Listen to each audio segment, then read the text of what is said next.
Like, there has to be some sort of financial entanglement, some sort of relationship with the people that are on that list. Yeah. That they can provide a value that was big enough for you to not release it, or to slow release it, or to hope you can get away with like putting out some redacted files that don't show anything. Yeah. This is only a whole bunch stage of one. redacted. Only stage one. Don't worry. The real stuff's coming. Like, that doesn't make any sense. Well, that seems so crazy to think there's not a list. That's what Jimmy has to be said. list. He's a tinfoil hat. Joe Rogan just shook Elon Musk with a question nobody in Hollywood wants answered. Who got erased from the Epstein files before the public ever saw them? Because while the headlines focused on a few exposed names, folks online noticed a heavy redaction surrounding celebrities like Diddy, Oprah, Ellen, Beyoncé, and even the king of pop, Michael Jackson. And now the streets are saying this wasn't transparency at all, but damage control for the elite. For years, people thought the Epstein files were going to expose everybody equally. That was the promise, right? Full transparency. Every powerful name dragged into the light, no protection or billionaire immunity. But now that the files finally started dropping in waves, folks online aren't just paying attention to who showed up. They're paying attention to who barely appeared at all. And that's the exact conversation that reportedly left Elon Musk looking stunned once Joe Rogan started digging into the redactions surrounding celebrity names connected to those elite circles. Because suddenly, the conversation shifted away from exposed names and towards something way more uncomfortable. Who got quietly protected? Now slow down for a second, because this is where the whole thing starts getting messy fast. When the Department of Justice released millions of pages tied to Jeffrey Epstein's network, the public expected shocking names. And to be fair, some names did surface. Harvey Weinstein and other powerful figures got dragged right back into headlines again. But once internet researchers started combing through the files deeper, folks noticed something strange. Heavy redactions, missing sections, blurred names, and entire portions blacked out. Today we are producing more than 3 million pages,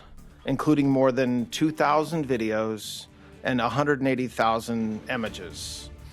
In total, that means that the department produced approximately 3.5 million pages in compliance with the act. And according to conversations Joe Rogan had surrounding the release, that raised a bigger question than the files themselves. If regular people's names stayed visible in certain sections, why did some celebrity circles seem oddly protected? That's the part that reportedly caught Elon Musk off guard too. Because once you start seeing the same entertainment names repeatedly orbiting these conversations without fully appearing in the official spotlight, the internet naturally starts connecting dots. And one name that immediately came back into the discussion was Sean Diddy Combs. Now let's be clear here. There has been no official court ruling tying Diddy directly to Epstein's crimes. But what people keep discussing online is the overlap in environments, private islands, and exclusive gatherings. Phones confiscated at parties, elite guest lists, hidden rooms, controlled access. That similarity alone has fueled non-stop speculation. Y'all remember when Cassie Diddy's ex sued him, made them wild claims about Diddy, which were later confirmed by their male escorts on Diddy's payroll. Yeah, so I didn't get the instructions from him, but it was instructions from her, like specifically. Every time I nutted, I had to nut in or around the outside of her box. Like, so on the lips, everything, and to that degree on the outside of her vagina.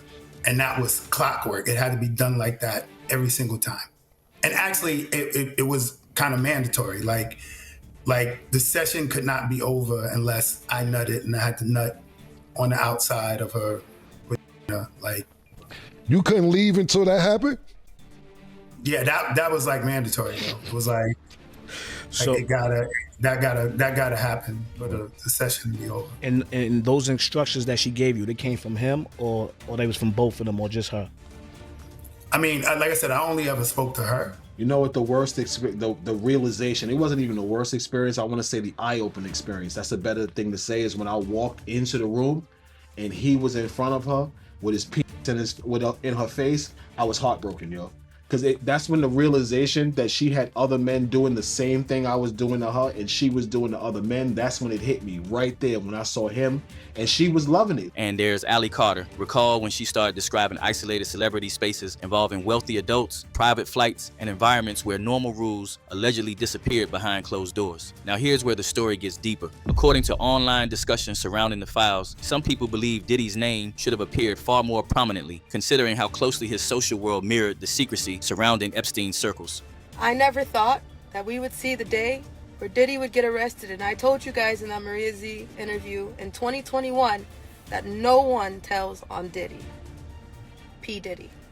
All right? Just the same way nobody tells on Denzel Washington. I was a party favor. What does that mean? It was a party favor. That was somebody you could take off the table. So you're telling me they set I set on a table, like when you go to a birthday party and they have gift bags for everybody that comes that have candy and toys in them, Yep. and they set them on the table. So you're telling me at the freak off parties, they put on the table instead of gift bags, and then people can do what? Take you off the table and have with you, even though it's. But again, see, he's in cahoots with Epstein.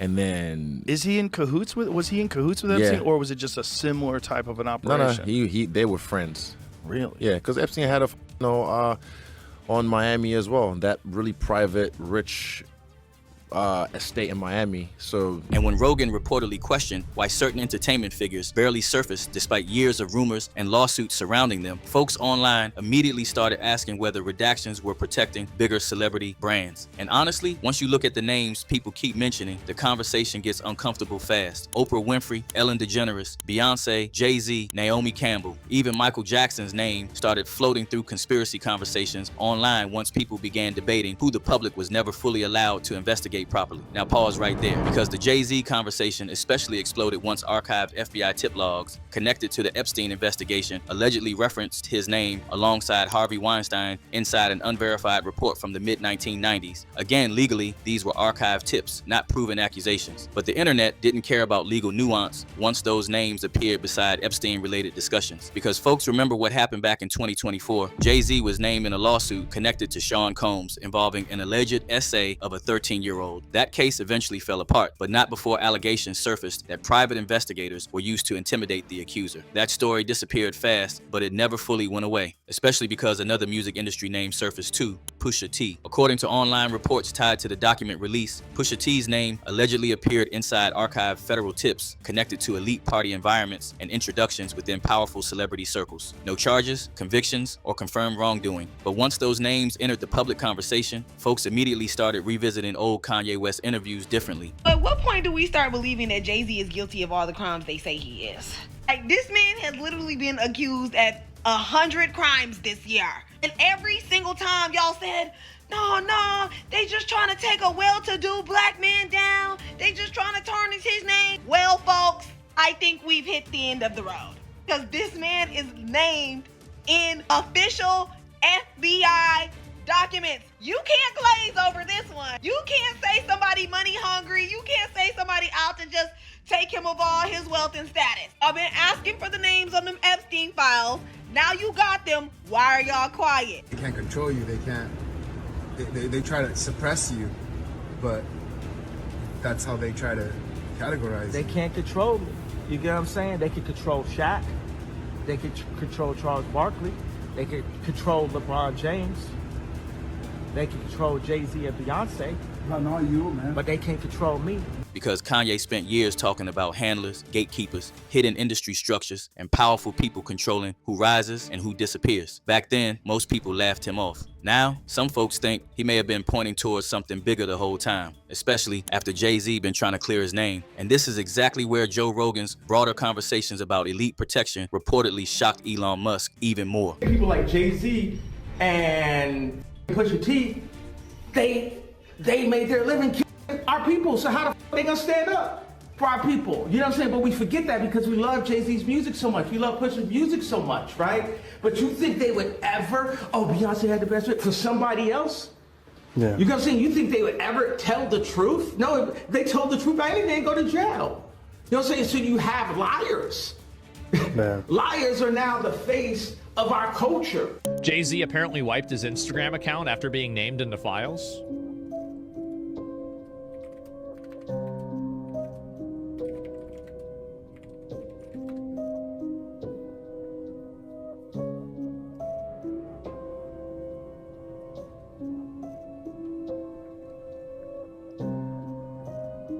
because the deeper Rogan questioned how selective transparency works, the more it sounded like celebrity influence itself may shape who gets publicly destroyed and who quietly survives scandals untouched. Think about that for a second. If the Epstein files were truly about exposing everybody equally, why do some celebrity names feel strangely untouched despite constantly orbiting the same conversations? That's the question people cannot stop asking online. Now let's bring Beyoncé into this discussion, because her name resurfacing shocked a lot of people too. Not because Beyoncé herself has been formally accused inside the Epstein investigation, but because internet conversations surrounding Jay-Z's alleged connections immediately spilled over into her world. And once people revisited old industry rumors involving power dynamics, gatekeeping, and carefully protected celebrity images, conspiracy-minded viewers started wondering whether some entertainment empires were being shielded from deeper scrutiny, especially after Jaguar Wright spent years publicly calling out both Jay-Z and Diddy, describing entertainment circles built around leverage, control, and information. Then, people started revisiting older stories involving Rihanna, Aaliyah, and Beyoncé's rise through the industry. Again, none of that proves criminal wrongdoing, but once enough whispers overlap around the same elite circles, the internet starts treating patterns like evidence.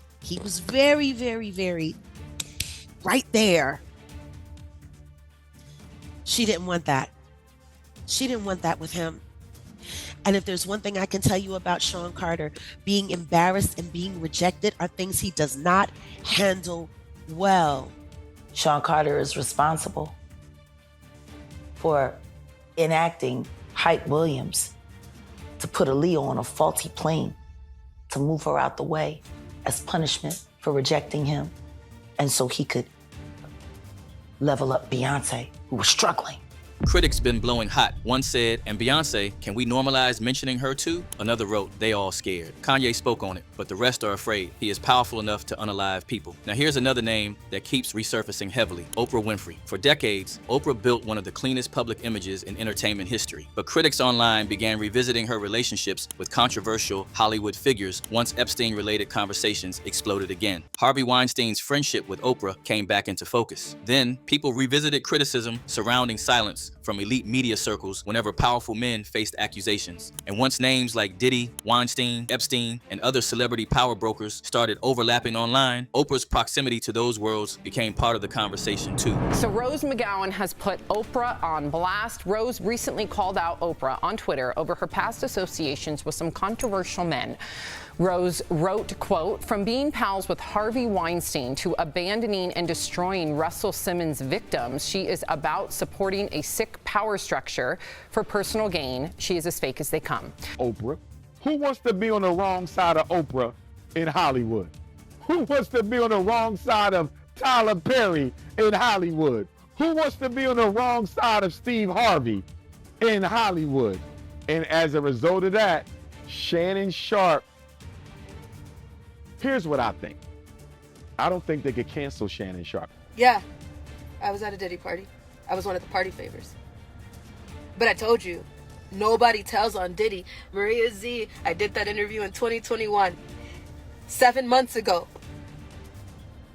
We made sure, I already knew, that Diddy and Oprah is about to get arrested. I already knew that 7-8 months ago. We went and made sure there were sworn documents. We have them. When we went to Colorado for the A to Z event, we had a lot of legal evidence that we made sure we already had because we knew a list of people were about to get got. You can't run. Next up, Ellen DeGeneres, because her name came up constantly once people revisited celebrity party culture tied to Diddy's world. Old clips resurfaced, showing Ellen joking comfortably with Diddy about private parties and after-hours lifestyles. Is that going to be a new thing? Are you going to try to be early? Yes, I'm trying to be early. Are you going to be early for my party? Yes, I am. No. No. You know I have to arrive fashionably late. All right. Not too late, though. Not too late? Not too late, please. What time would you like me there? I'll tell you later. Okay. But not too late. Because, you know, once you get there, the party really starts. Yeah. You know what I'm saying?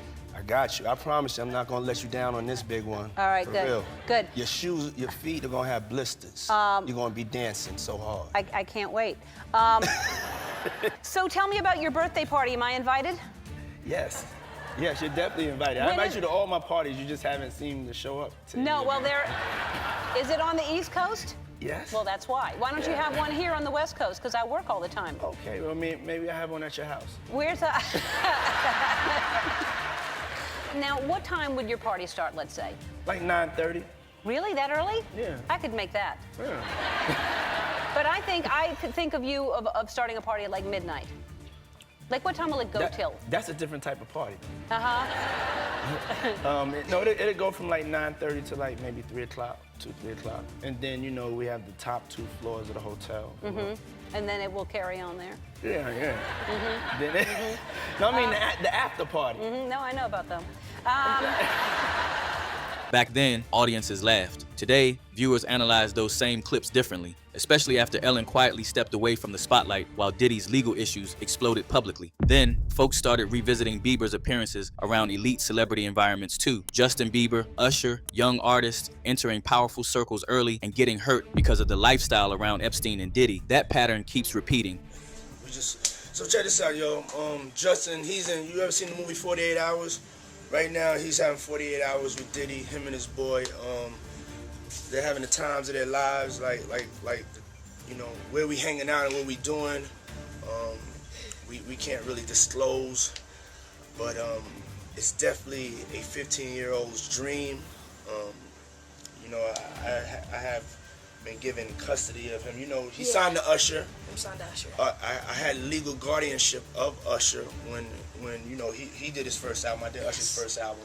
I don't have legal guardianship of him, but for the next 48 hours, he's with me. So yeah, and we gonna go full crazy. Going crazy. Crazy. It was hard for me being that young and being in the industry and not knowing where to turn, and everyone, you know, telling me they love me and, you know, just turn their back on you. I just want to protect her, you know? I don't want her to go through anything I want and wish that upon anybody. Yeah, if she ever needs me, I'm just a call away. And once Usher publicly admitted years ago that he experienced curious things while around Diddy as a teenager, people immediately started wondering how many celebrities quietly witnessed environments they never fully spoke about publicly afterward. And I lived with Sean Puffy Combs for a year. That's the crazy thing. Now, that was L.A. Reid's idea, right? We're sending you New over York to something City. called Puffy Flavor Camp. There you go. To learn Flavor Camp? Yeah, Flavor that's what it Camp. was called. And you're going to go to Puff Daddy's. He's going In the 90s, do you understand what that's like? Puffy's place was like just filled with like nonstop, right? No, not really. I Come mean, on. but hey, it was curious. I got a chance to see some things. You're a dad now. Would you ever send your kid to Puffy camp? Hell no. Next name, circling the block, Naomi Campbell. For years, Naomi moved comfortably through elite fashion, billionaire, and celebrity circles. Then, once people revisited Epstein's social network alongside Diddy's longtime party world, internet speculation exploded around who may have introduced who inside those environments. Critics online started comparing certain celebrity social dynamics to the role Ghislaine Maxwell allegedly played around Epstein.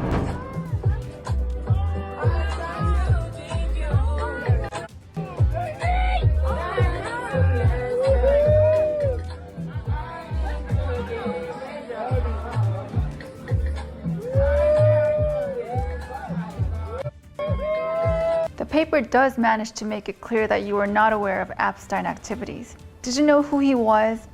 Yes, I knew him. I was introduced to him on my 31st birthday by my ex-boyfriend Flavio. He was always front and center at Victoria's Secret shows. Did you suspect what he was doing? No. And what he's done is indefensible.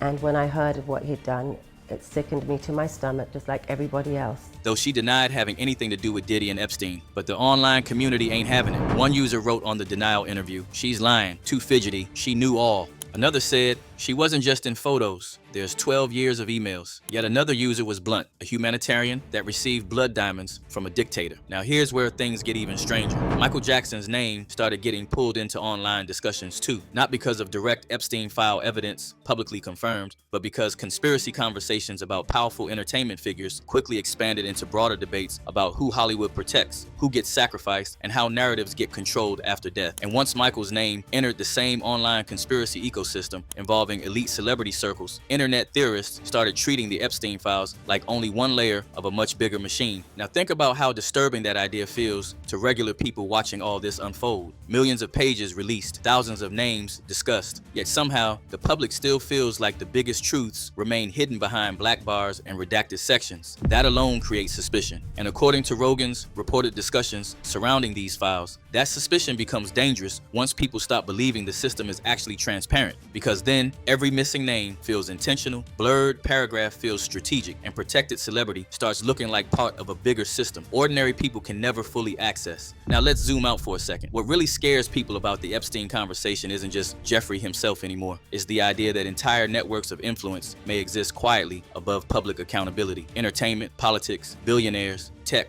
music, Hollywood, media, all overlapping socially, while the public only sees controlled pieces of the puzzle. And once Joe Rogan reportedly started framing the files that way in front of Elon Musk, folks felt like may never actually receive the full truth, because every time new files are released, the public notices the gaps faster than the revelations themselves. Who got redacted? Who got protected? And most importantly, who had enough power to make entire conversations disappear before they ever fully reach the public? And once people lose trust in what they're being shown, they start believing the real story lives inside whatever was removed before the files ever reached their screens. So now the spotlight turns to y'all. Do you think the Epstein files exposed the real network, or do you believe the public only received carefully controlled pieces of the story? Why do certain celebrity names keep circling these conversations without ever fully facing public scrutiny? And when you look at names like Diddy, Oprah, Ellen DeGeneres, Beyoncé, Jay-Z, Pusha T, Naomi Campbell, and others tied to overlapping elite circles, do you think the internet is connecting genuine patterns or pushing speculation too far? Share your thoughts in the comments, hit that like, subscribe, and stay tapped in with the next jaw dropper loading up now.